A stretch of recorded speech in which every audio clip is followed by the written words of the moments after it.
నమస్తే అందరికీ, welcome back to my channel. ఇవాల్టి వీడియోలో ఒకే ఒక్క స్టెప్లో పన్నీర్ గ్రేవీ కర్రీ సాఫ్ట్గా ఎలా చేసుకోవాలో చూసేద్దాం.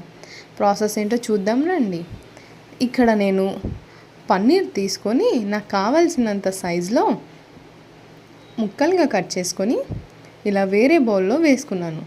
ఇలా ముక్కలుగా కట్ చేసుకున్న వాటికి పావు స్పూన్ కారం, పావు స్పూన్ ధనియా పౌడర్, పావు స్పూన్ పసుపు, చిటికెడు సాల్ట్ అందులో వేసి ఇవన్నీ మిక్స్ అయ్యేలాగా మనం చక్కగా కలిపేసుకుందాం.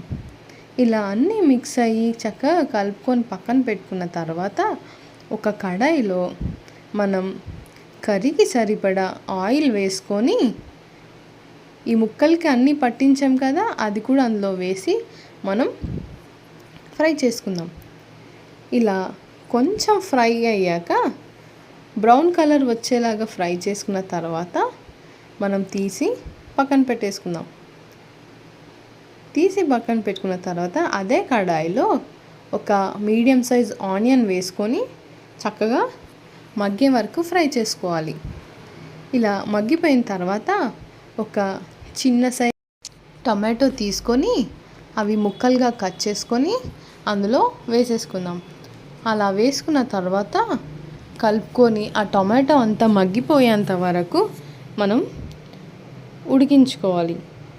ఇలా మగ్గిపోయి కలర్ చేంజ్ అయ్యాక స్టవ్ ఆఫ్ చేసుకొని అది మిక్సీ జార్లో వేసుకొని మనం అందులోకి పావు కప్పు పెరుగు, 2 స్పూన్ల కారం, 1 స్పూన్ పసుపు, హాఫ్ స్పూన్ అల్లం వెల్లుల్లి పేస్ట్, సరిపడా సాల్ట్ వేసుకొని మనం మిక్సీ పట్టేసుకుందాం.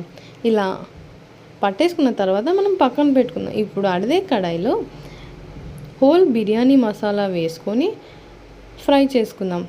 ఇలా హోల్ బిర్యానీ మసాలా వేసుకున్న తర్వాత మనం ఒక చిన్న సైజు ఆనియన్ కూడా కట్ చేసుకొని పోపుకు వేసుకోవాలి. ఇప్పుడు ఈ ఆనియన్స్ కూడా లైట్గా ఫ్రై అయ్యాక మనం పేస్ట్ చేసుకున్నది ఉంది కదండి, అది కూడా వేసి అడుగంటకుండా కలుపుకోవాలి. ఇలా కాస్త ఆయిల్ పైకి తేలేంత వరకు కలుపుకున్న తర్వాత మనం ఫ్రై చేసుకున్న పన్నీర్ని కూడా అందులో వేసుకొని చక్కగా ఒక 2 నిమిషాల పాటు కలుపుకుందాం. ఇలా కలుపుకున్న తర్వాత నేను 1 గ్లాస్ వాటర్ వేసుకున్నాను అండి. ఇలా వాటర్ వేసుకున్న తర్వాత ఒక 10 నిమిషాల పాటు అది దగ్గరికి అయ్యేంత వరకు ఉడికించేసుకుందాం.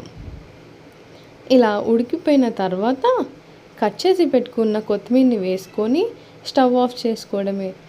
ఎంతో టేస్టీగా ఉండే paneer gravy curry ready. I hope ఈ వీడియో మీకు నచ్చిందనే అనుకుంటున్నాను. Thank you for watching.